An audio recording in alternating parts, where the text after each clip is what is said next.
The psychedelic revolution is here. If you want to integrate your visionary experiences into your purpose, get clear on your entrepreneurial path, and help people while you do what you love, then this podcast is for you. Welcome to The Psychedelic Entrepreneur, Medicine for These Times. I'm your host, Beth Weinstein. I'm a spiritual business coach, 3-time entrepreneur, and a lifelong student of psychedelics and sacred plant medicines. You carry your own unique medicine, and your medicine is what we need for these times. This podcast will help you to share your medicine so you can create transformation in the world. Listen in on conversations with psychedelic leaders, changemakers, and conscious entrepreneurs who are living proof that a better world is possible when you follow your heart and live in alignment with your soul. Hey everybody, welcome back. I'm so honored to be having Dr. Rosalind Watts with us, coming to us live from the UK. Hi Ros, thank you so much for being here. Thank you for having me. So Dr. Watts is a clinical psychologist and the founder of ACER Integration.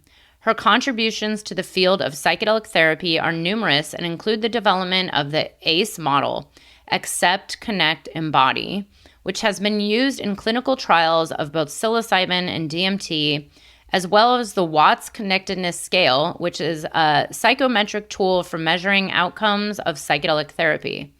Dr. Watts is the former clinical lead on the psilocybin for depression trial at Imperial College of London and sits on the clinical advisory board of the USONA Institute. So, Dr. Watts, I would love to hear your story. How did you get onto the path of, becoming a researcher and a therapist? And I'm curious, did you used to have a different career, or was this something you just knew you were going to do as a kid? Oh, thank you. So when I was growing up, I wanted to be a barrister. I wanted to be a human rights barrister because I'm quite kind of argumentative by nature and always like having the last word, my mum would say. So I was always quite kind of outspoken, I would say, and kind of, interested in debates and interested in justice as well, I think. So psychedelic therapy was the last thing I thought I would do, but it is kind of linked in a way, I think, because I ended up working as a clinical psychologist because I changed my mind about being a barrister because I did some work experience with in court. And I was asking all sorts of questions to the barrister that I was apprenticing with about their life story and their history and why they did the things they did. And the barrister said, you need to be a psychologist, not a lawyer, if you're asking all these questions. It's not about why they did it. It's about if they did it. And I was like, yeah, but what about their childhood? Why? Let's go back to the roots of this. So became a psychologist, and then I guess came to psychedelic therapy because of the same thing around kind of justice, really, because I realized that the healthcare systems we have were not fit for purpose. And I was working as a psychologist within this system that was really not effective for most people. And the waiting lists were really long. The methods we had were quite ineffective for many people. And so then when I heard about the psychedelic research into depression, and I had my best friend actually had her own ayahuasca experience to treat her depression, it was like, oh, finally something that actually has the power to bring healing, not just to individuals, but communities. And so the kind of reasons why people might end up committing crimes and end up in prison, maybe we can get there before that happens. Maybe we can bring the healing in at a younger age. So I've kind of come full circle in a way. Oh, that's incredible. I love that. And now I'm curious about your psychedelic experiences that you've had. Were you already in the psychedelic world and then had the experience, or had you had an experience, a while ago? And I'm curious how it affected the work that you do. Well, when I was a teenager, I had experiences of the kind of the culture of raving, and, which is not so much, it wasn't psilocybin, but I had a kind of insight into that world, and I saw how, talk about connectedness, it was such an amazing community. There was an absolute sense of people caring for each other, looking out for each other. And it was a beautiful thing to see. It really was. It was kind of the tail end of the 90s. And I think I carried something that with me. Then I kind of went to university and carried on with my kind of career and became a bit more sensible.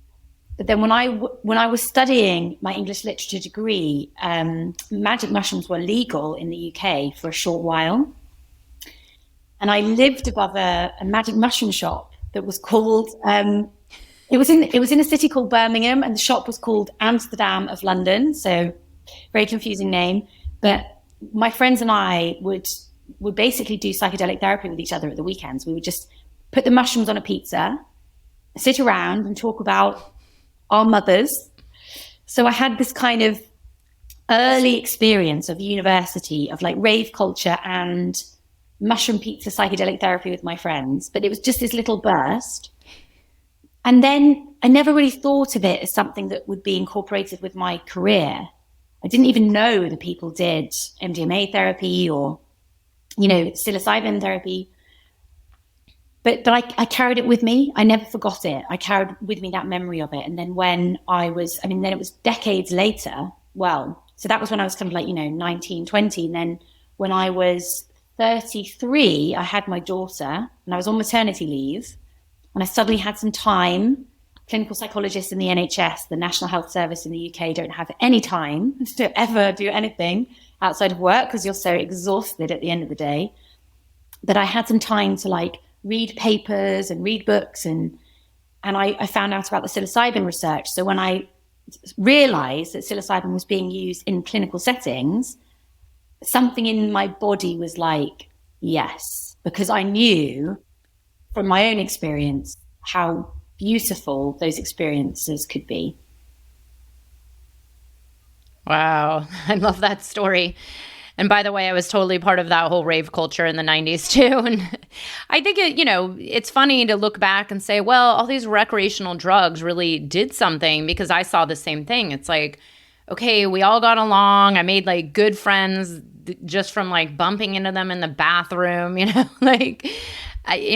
that seems to be a huge missing piece in our culture right now, where so many people feel disconnected. They feel alone, even though we're connected, right? Social media and the internet, but everybody's feeling like there's so much depression and anxiety and trauma, and people just desire this need for connection. So I love this story. Thanks for sharing.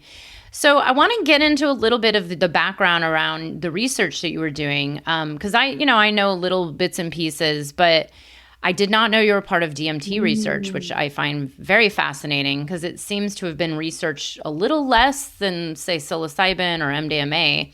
But yeah, what was involved in the research, or what part did you play in the research on psilocybin and DMT? So varying kind of roles. The first psilocybin, so I've been involved in 3 trials. The first trial was, I was a guide. I was a guide in the sessions. And this was straight after I had my daughter, and I discovered the research, and I was like, I was on maternity leave from my job in the NHS, but I had time to go and volunteer. So I was a volunteer guide.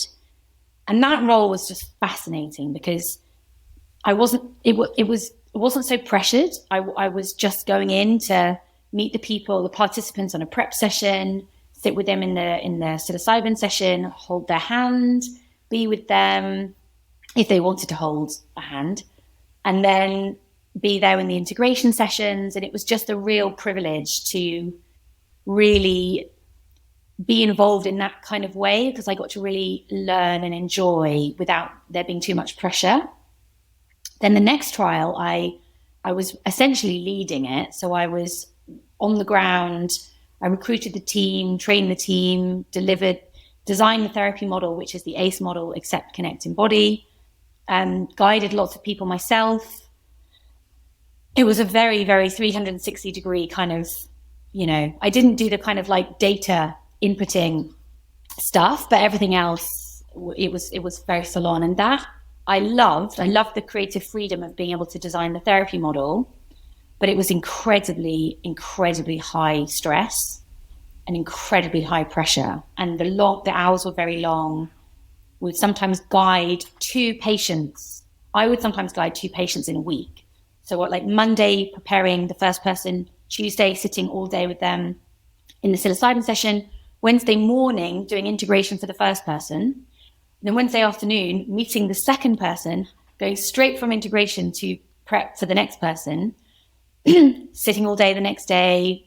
And then by the time Friday came around, I was just an absolute zombie. So that carried on for like a year and a half. Oh my God. Yeah, I want to ask questions about that because I say there's so many people that glamorize, sitting and being a psychedelic facilitator or underground therapist or above ground. And then there's the reality, which is, you're sitting for hours and hours and hours and hours, right? My back will never recover from literally just kind of sitting for so many hours. Yeah. I mean, it's really physically demanding when you do. And you're just sitting there maybe taking notes or. Yeah. And it's one of those things where, I mean, it's also wonderful and a privilege and lovely, but your presence you have to be present. You have to be aware of what's going on, but not too, kind of not intervene too much. And it's just very tiring, like emotionally exhausting. At the end of the day, really, I think it's the kind of thing where guiding one person every 2 weeks or something would feel for me about the right amount of about the right pace so that I could really be present.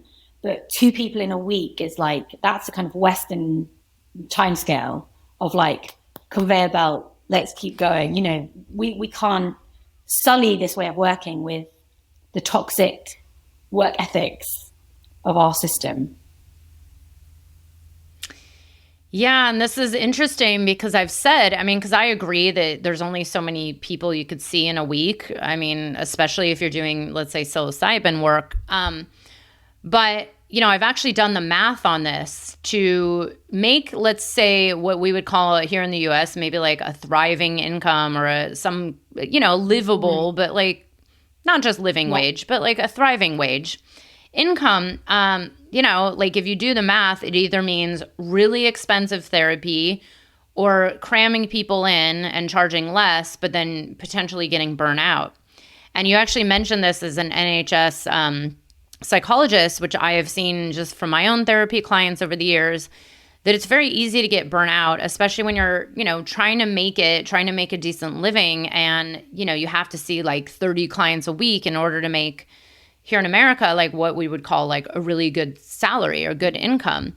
Have you seen this over the years, and how do you suggest people deal with this? How are we going to have psychedelic therapists if they only see someone once every 2 weeks, Well, I feel like we may have to move to different models. I think group work has so many benefits. I mean, in a way, I'm kind of speaking about something because I always worked in a one patient, 2 guides scenario. But I know that people get a lot from group sessions as well when they're safely held. And I think those become much more kind of sustainable. And if we had some kind of hybrid model where, rather than being in a kind of ceremony where you're left on your own, there's songs in a language that you don't understand, although the shamanic model, it can be incredible, but for some people it's going to be too off-putting and it's not going to resonate with where they're at. And they might find some of the rituals also a little bit scary and spooky, and it's just not going to be for everyone. But if we could have some kind of model where you have, a couple of therapists, a couple of assistants that are learning to be therapists, so they actually, they're apprenticing, so they don't need to be paid very much. In fact, it's their training, so maybe they pay you. I don't know. I mean, maybe we could do it that way, and then, or at least it's just very low pay.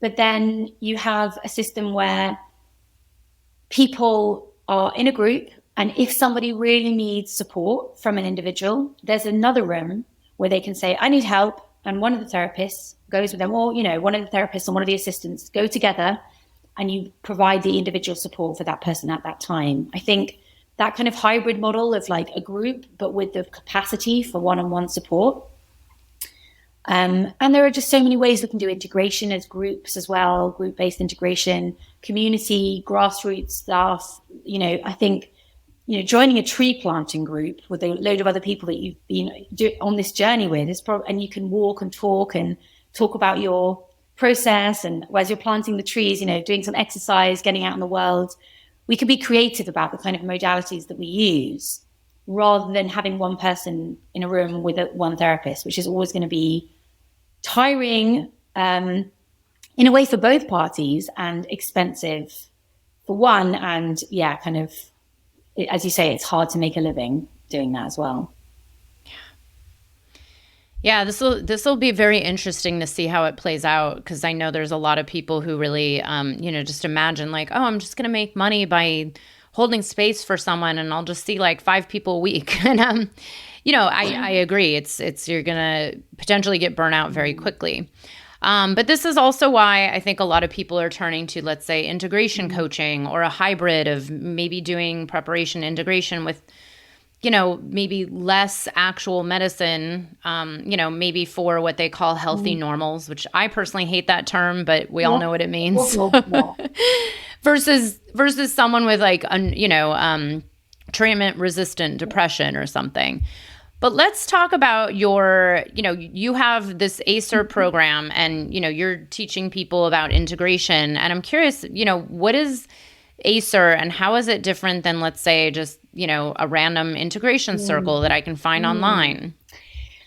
So I always really struggle to describe it because there's kind of so many parts to it. It's like, but I'll do my best to give you the kind of quick summary. So essentially, it's a year-long process that people sign up for, 12 months. And we have cohorts of people. So we have a kind of summer intake and then a kind of winter intake. And when people join, we have this structure of going around the 12 months of the calendar called the 12 trees. And every month we have a different tree and each tree has a different lesson. And all of the lessons are around either connecting to self, connecting to others, or connecting to nature and the wider world. So, for example, are we still in May? Yeah, we're still in May now when we're having this conversation, although it probably won't be when this goes out there. But right now it's May and our tree is the Douglas fir, beautiful Douglas fir tree. And the Douglas fir in our community is a metaphor for local community connection because the Douglas fir in Douglas fir forests, excuse me. I don't know if you've read the book Finding the Mother Tree by Suzanne Simard. It's one of the most beautiful books I could ever recommend to anyone. Finding the Mother Tree. It's about trees and forests and the way the forest communicates underneath the ground, the mycelial connection between the trees, these networks of support and reciprocity and care, the way the trees send signals and minerals. But it's really about looking at the old ways of extraction and individualism and kind of corporate growth versus the way of the forest, which is cooperative, interconnected web of life, all working together. And so I could talk about that forever, but I'll try and keep it at that. So the Douglas fir is about the interconnections between the trees of the forest and how we can learn from that. So thinking about where we live, and it's like, who takes my rubbish out? Who makes the bread that I eat? Who are my neighbors? And often we find that a lot of it isn't in our local community, but some of it is. We can go local. We can visit our neighbor. We can start getting products from something local, and we can start projects as well. We can start initiatives. So this month in ACER, we've had lots of people starting little or big things in their local community, even if it's just getting to know the person that gives you your coffee every morning, to say like, hey, what's your name? Just making those connections. So that's May. I won't go through all the trees, but then in June, next month, it's the hawthorn tree, and that's about forgiveness. It's about forgiving the self first, then forgiving other people, and then broadening out that kind of sense of letting go of old hurts. And again, I could talk about that forever, but the way we work on these trees in the community is we have a set process every month. So at the beginning of the month, so like say it was let's say June, hawthorn. So in the first week, everyone receives a film, and that's it's kind of me with hawthorn trees talking about the theme and the psychological underpinnings and research and ideas around forgiveness, but also thinking about the metaphor of the hawthorn tree and the myths around the hawthorn tree and why the hawthorn tree represents, we call it blossoming the thorn, like letting the flower of love be softer and bigger than the spike of fear. So it's like, because in a hawthorn tree, you have all these little spikes, the thorny bits. And then in spring, suddenly these huge white flowers just explode over the thorns.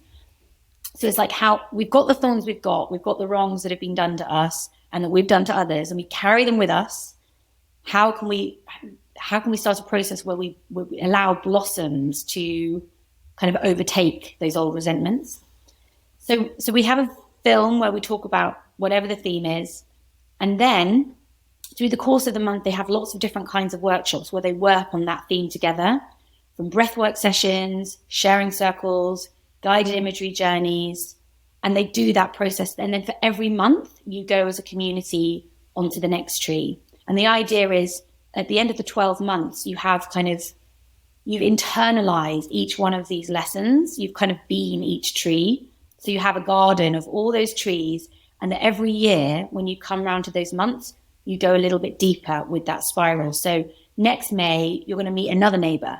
And next June, you're going to go a bit deeper with your forgiveness of yourself. So that's basically the process. And what we really hope is that at the end of it, well, what will happen when people finish is that they will be part of a kind of never-ending community of people who are trying to bring connectedness into the world, whether through psychedelics or other means, and support each other and work in our local communities too, and really try and bring in the new way that we want to see, which is collaboration, community, connectedness, and care, rather than, as you said, disconnection, fragmentation, loneliness, the corporate misery that has overtaken our culture. Oh, it sounds like such a beautiful program. And of course, trees are just pure medicine. I was going to ask, how do you bring in the psychedelic element? I mean, obviously, it's like, to me, everything is psychedelic and you can just tap into their medicine, like you said, forgiveness or learning about the thorns. But yeah, do you bring any kind of psychedelic specifics into this program? Well, our community is made up mostly of people that have had psychedelic experiences. So they bring it in themselves. So everybody is put in an orchard of 10 people that you go through the whole journey with. So you have the same people. So people bond with each other and share their stories with their orchard, their small group. But also in all the large group sessions, we have discussion of people's processes, which may involve that. But we also have every month, I hold a kind of psychedelic integration group where people come and submit specific questions around psychedelic journeys. And we have guest speakers who are retreat facilitators or researchers or, whole range of people. So yeah, there is a psychedelic kind of current through it, but we didn't want it to be, we wanted to hold the space for people that were interested, but not actually taking psychedelics themselves. So it's just one part of the whole. Ah, I see. It's beautiful. I love this. And I want to talk about what you mentioned, this connection and community and, really stepping into this world of what we all see as possible, right? Like where we can collaborate, where we can actually not feel that place of disconnection that I think so many have felt. And it's kind of breaking now, right? Like, especially if you're on this medicine path or working with psychedelics. And, you had mentioned that you're going to speak on the BBC about, rescheduling psilocybin there in the UK, and mention also having community models. And community has come up so many times on this podcast because obviously it's like an essential piece of this experience that you have with psychedelics, the connectedness, the connection to nature, the connection to one another, the knowing that we're all one and that we are interconnected. But then you go back to your real life and, a lot of people just fall back to where they are, where they were, and nothing changes and stuck in the grind. What are your views on this community model, like what does that really mean? And how, what is your vision for the psychedelic space and how this can go? Thank you. It's such a lovely question. And it kind of means everything to me now, having been in the research world where it was all about, the medical model and brain scans and questionnaire results, and that was everything. And that was wonderful in many ways. But now, years down the line, what I really believe in is not any molecule. There's no, I love, plant medicines. Thank you, plant medicines. And all plants, thank you, all plants. But my real belief for change for humanity, which is the part of the ecosystem that needs to change because we're the part that's out of balance. Like everything else in nature's kind of working pretty well, as nature does. There's just one species that's ruining it for everyone. For humanity to change, my faith is not in any one substance or plant or molecule. It is in our ability to come together as community and togetherness and allow those processes of meditation and plant medicines and so many different things to help and amplify that process. But it's the coming together again that will change it, because it's our separateness from each other that is what is making us miserable.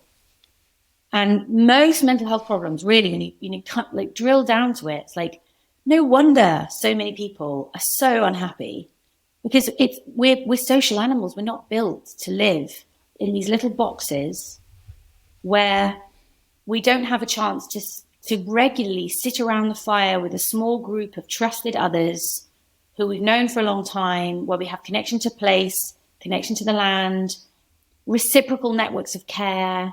And yes, there are problems that come with that, and there's conflicts that need to be resolved, but there's a depth to the roots. And we're just all cut off from the roots. We're just living in a completely cut off way. So I think the way community, like I see psychedelic medicine as being absolutely by the community, for the community. It has to be that way. Because I've seen the medical model and the benefits and all the pitfalls and all the complications and all the limitations of that. And I think there'll always be a place for a clinic. Yes, let's have a clinic for sure, where a psychiatrist can deliver very medicalized care for people that want that. Great.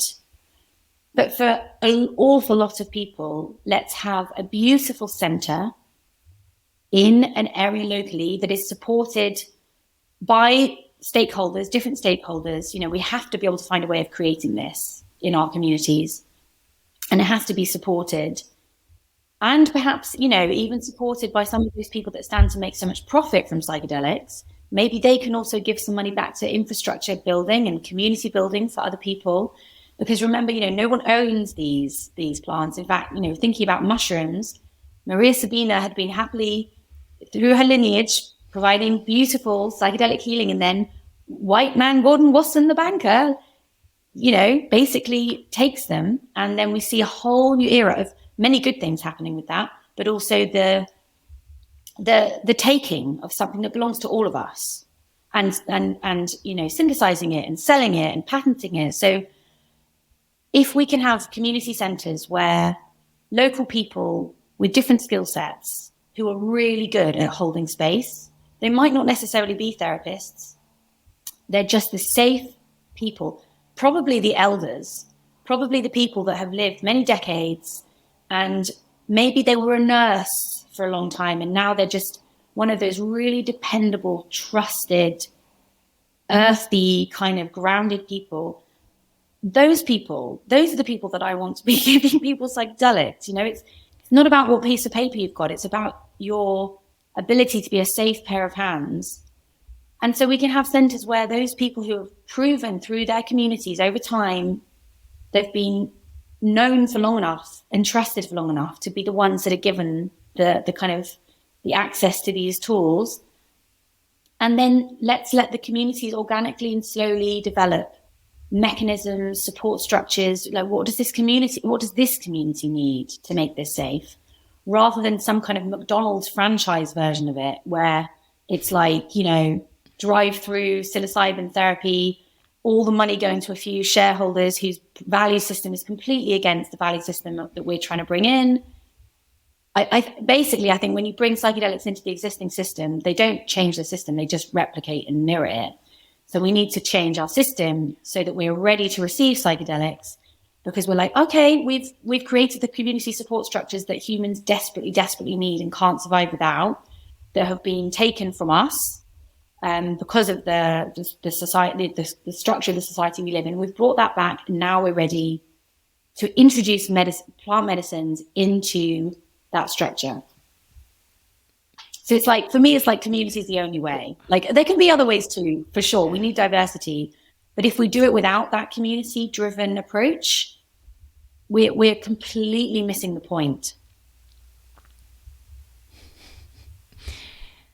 Amen. I know I share this exact same sentiment, and I think it's really important. And I'm so glad you're sharing this, because I was talking to you before we got on camera here that this is a common concern for a lot of people in the psychedelic space, is how are we going to get this right, to develop models that really are inclusive, and also, the plants, these substances are for everyone.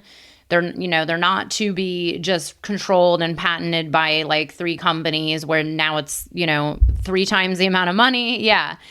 So I'm curious, how do we come to terms with this? Because there is a reality, at least here where I live in the US, from what I've heard, Oregon is now kind of there, meaning like some service centers have opened. And, I don't know too many details, but I have heard that there's, it's like regulated, and regulated and somehow became more expensive. And, you can only get it if you have a license, which costs a certain amount of money. And, it's like this whole ordeal. And then, of course, because of the model where you need someone to sit there for many, many hours, it tends to be very expensive. And of course, it's like people do see the benefit to having this and this movement. But how do we come to terms with trying to get this right? Because I've interviewed people who said, well, we do need some kind of regulation. But then I don't know. I'm like, do we? I don't know. How do you come to terms with this? Like, other than pray? Like, I pray very hard on this. But, I was thinking that. I was like, when I really like drill down to it, like, my strategy is just like trusting in the unfolding of nature. Yeah. But I think, that, takes time and is often quite messy. There's winters as well as summers. So maybe we just need to go through a few winters. I think it's the ability to learn from our mistakes. So in the clinical research world, there was just so many mistakes that were happening. And I'm sure in the underground world, there are so many mistakes. And in the Oregon service centers, there will be so many mistakes. There will be mistakes everywhere, because we do not have a lineage. We are all total new kids on the block here. Our plant medicine using traditions got severed a long time ago.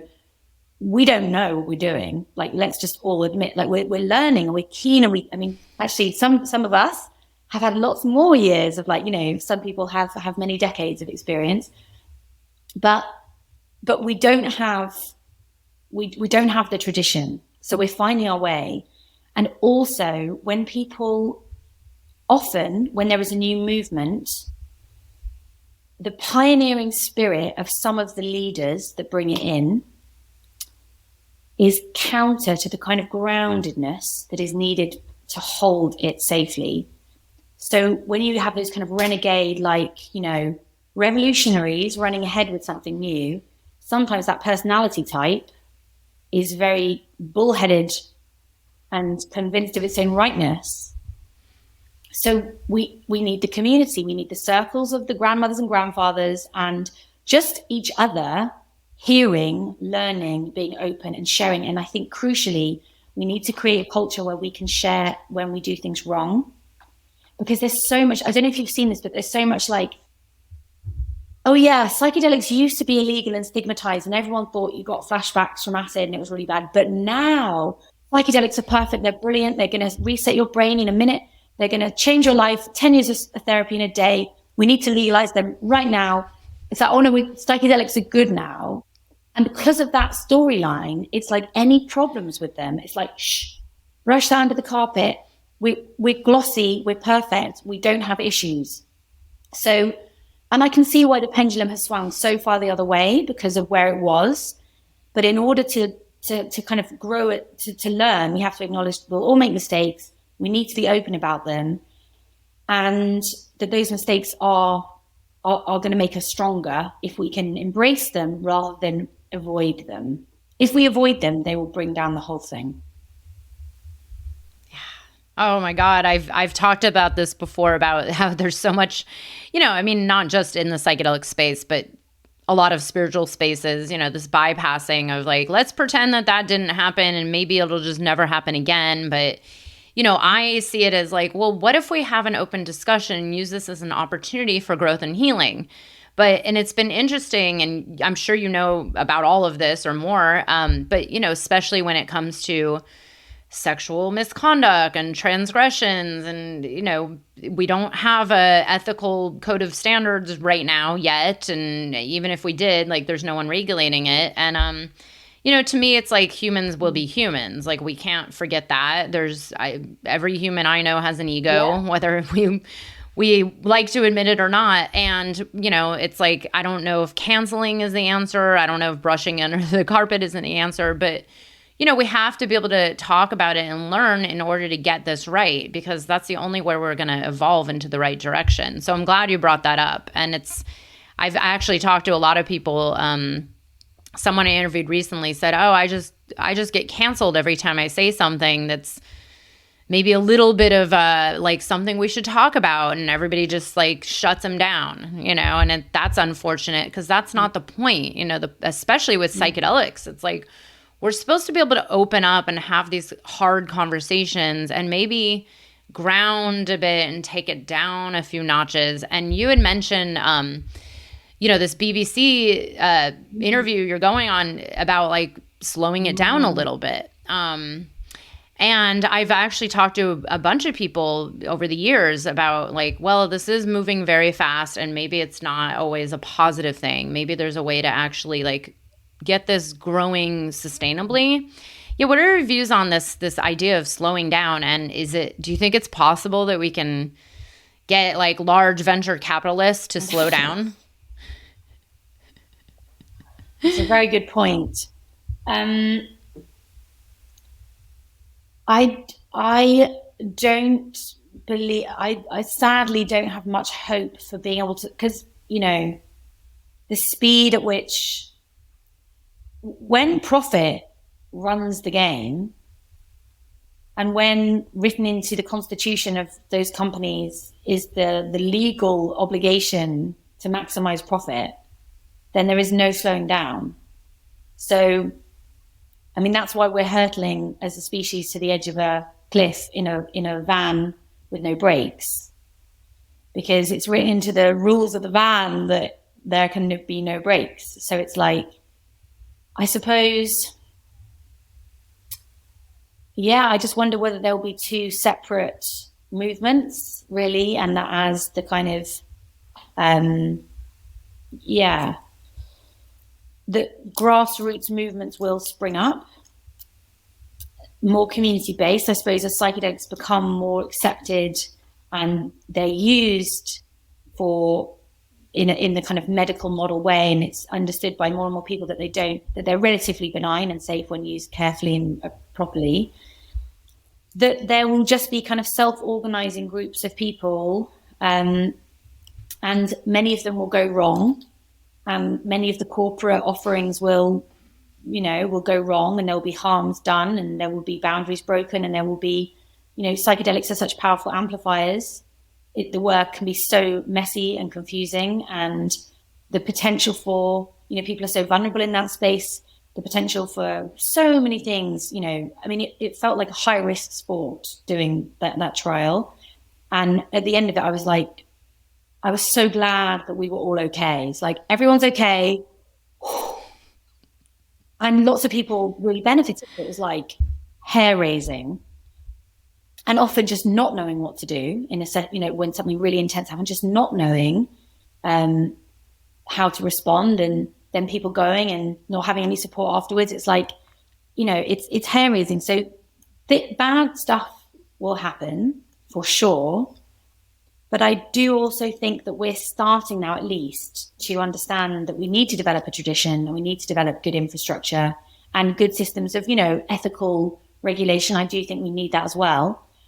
And definitely slowing down. But I think, that all we can really do is start to form connections with the people we really trust.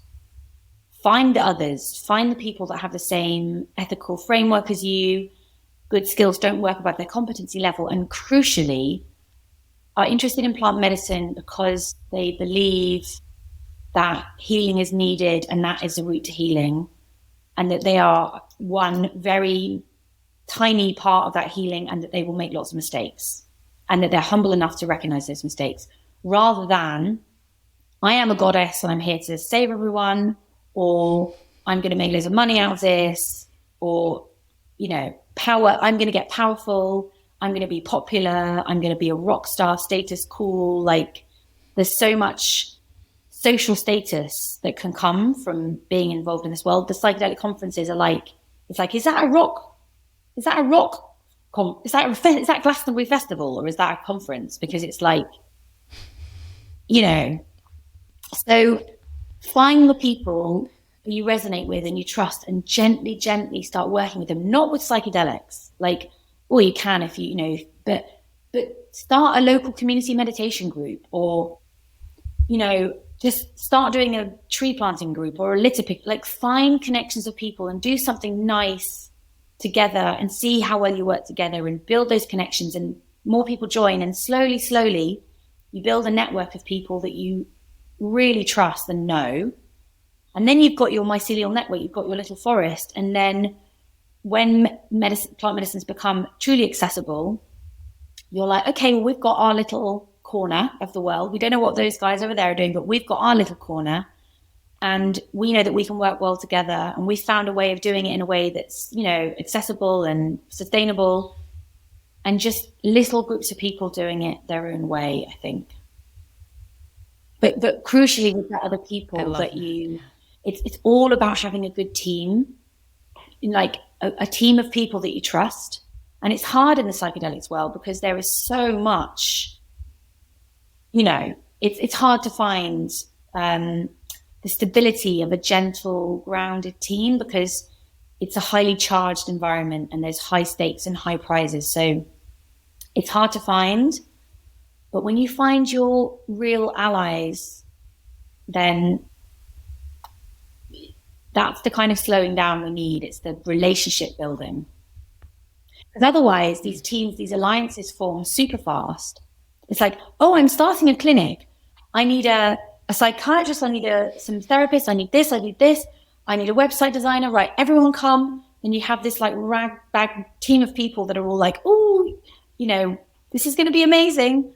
And they're all doing their own psychedelic journeys, and, no one knows each other. And then stress comes into the system and the team just fragments and you have lots of conflict. And it's because it was a team that was brought together through intentions of like the next big thing, and they didn't have the relational security of trust, of long-term relationships to actually safeguard their working collaboration. It's so good that you point that out, because I think a lot of people don't even recognize that.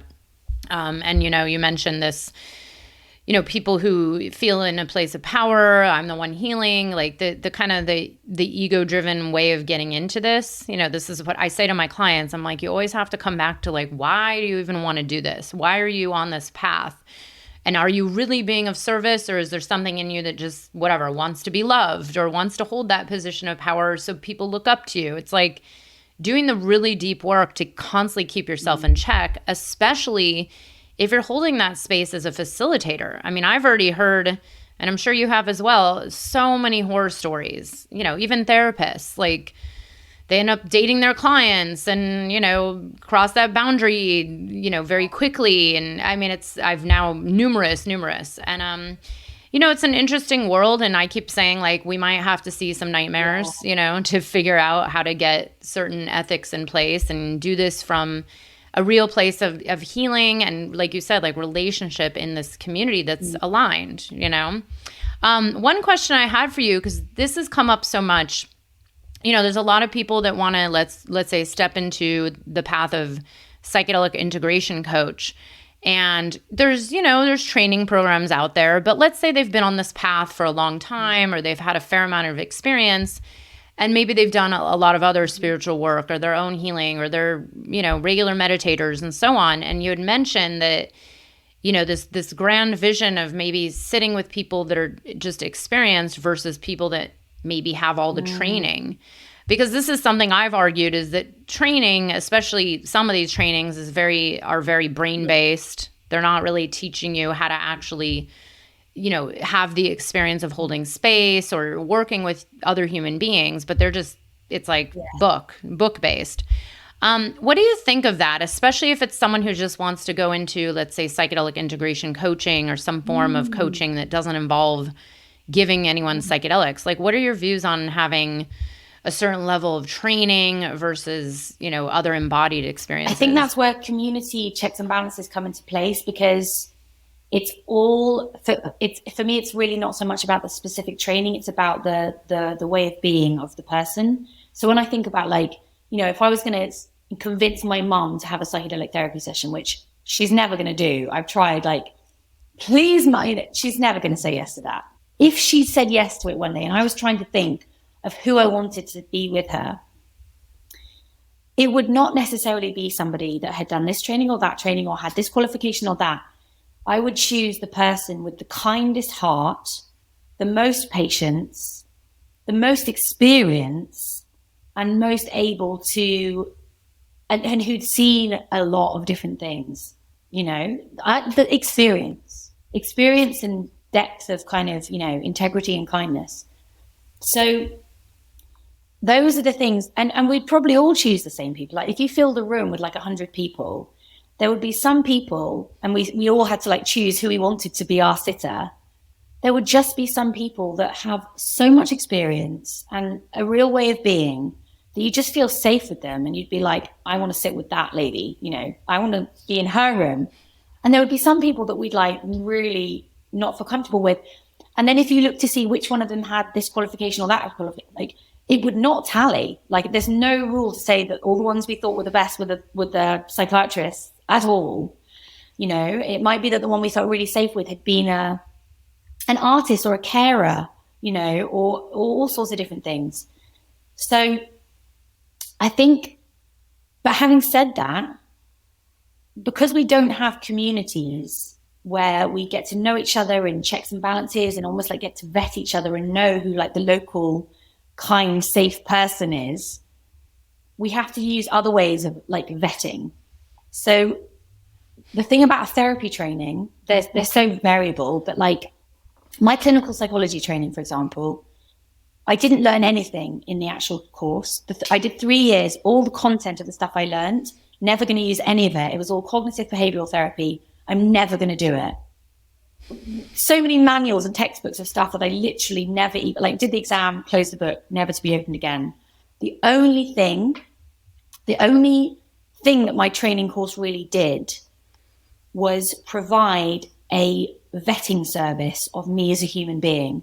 Because over those 3 years, I had many, many, many different people check me, observe my tapes, listen to what my supervisor said, ask the clients for feedback. I was just like double, triple, quadruple vetted for 3 years. And at the end of that 3 years, I didn't learn anything about how I wanted to work. But it was like, I could say to people, I've been like proven to be safe. I'm not going to do anything. Well, you can't prove, there's never any total guarantees. But so I feel like what we need is some way of real deep community vetting to make sure someone hasn't broken boundaries or, committed some kind of ethical, but they don't have to be therapists. Yeah. So that's going to be one of those new things that psychedelics are going to call us to create. because we definitely can't just limit this to therapists. And we're going to need real diverse teams of people offering this. And we're going to need to find those really safe pairs of hands in all sorts of different places. But we do need to vet them. And we do need to vet people for intention, power intention versus genuine care intention. So I don't know how we do that vetting, but we need to find a way, I think.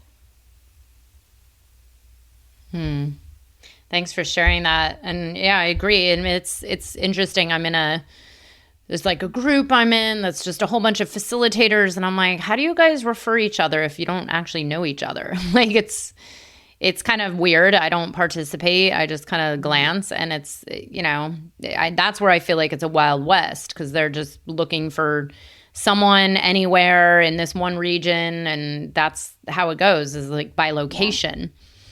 And then of course there's no responsibility if you recommend someone that doesn't turn out to be any good or even causes harm. So very interesting world. We'll see what happens, but I'm glad you're doing this beautiful community work with your integration cycle and, speaking about this, because I think this is important. And yes, like keep causing trouble, please.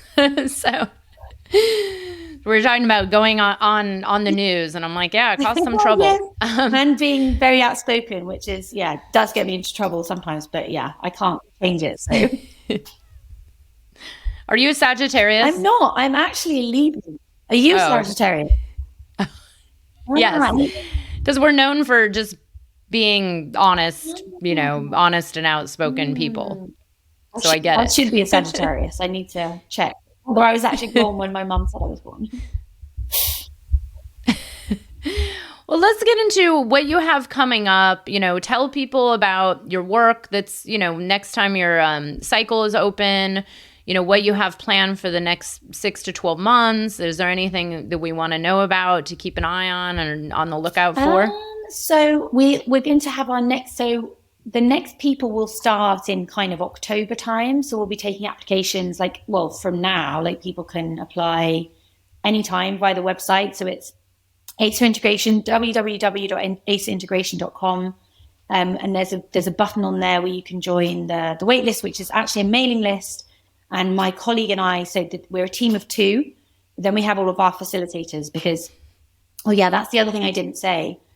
As part of the process, we go through the 12 trees and we have lots of sharing circles to talk about the work that we're doing and different aspects of the process. And they're facilitated, but they're facilitated by people that have graduated from the 12 trees. So once you've been through the 12 trees, you can become a facilitator for the next people coming on board. So, so we have the team is me and Lee is my kind of wing woman. She does basically everything. She's fantastic. And then we have a team of facilitators who did the first version of ACER, graduated, and are now facilitators themselves, and they hold space for our current community. So it's a small team. But we do a kind of podcasty thing, me and Lee, where we talk through what the month has been like, what it's been like on ACER, and that gets sent to our mailing list. So if people click on that button on the website, they'll get a monthly little podcast of us chatting about what we did in the community that month. And we also are doing free webinars coming up now every month, which is a guided imagery journey and a chance to talk through some things and have a sharing circle to give people a taster of what it's like in the community. So you can look out for those. But if people sign up to the wait list, then they'll automatically be sent all this information. Beautiful. Oh, that sounds amazing. Well, I'll be sure to sign up, and we'll have your links right here in the show notes so everybody can keep an eye on it and hear all about it. But Dr. Watts, Roz, thank you so much for coming on and sharing your unique medicine with the world. And, I, as someone who feels very similar to you, I'm like, please speak more publicly about this. I think it's a really important message. And I know a lot of people share the same sentiment. And, we all have prayers that this psychedelic space really grows in the right direction because, there's big stakes, big things at stake for the planet. Yes. So. Yes. Oh, thank you, Beth. It's lovely to chat with you. Thank you for having me. I hope you enjoyed the episode. If you're feeling inspired, I'd appreciate it if you showed your love with a review. And check out my YouTube channel where you can find the video version of this podcast. You can also head to bethaweinstein.com to learn more about me and grab my free business growth trainings. Remember, you carry your own unique medicine, and your medicine is what we need for these times.